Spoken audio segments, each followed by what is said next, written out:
দরজা খুলবো না, মা মানা করে গেছে। আরে খোল, আমি তো তোর বাবা। না, মা বলে গেছে ছেলে ধরেরা গলা নকল করতে পারে। পায়খানা পেয়েছি।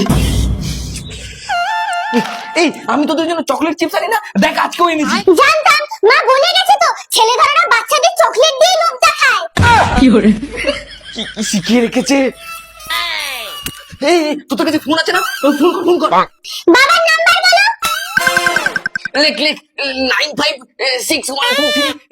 বাবার নাম্বার তুমি কি করে জানলে? আরে আমি তোদের বাবা। ঠিক আছে, এমন কিছু জিজ্ঞেস কর যেটা তোদের বাবা মা ছাড়া আর কেউ জানে না। বলো তো মায়ের জন্মদিন কবে? কি হলো বলো, আমার জন্মদিন কবে? আমার জন্মদিন তোমার মনে থাকবে কেন?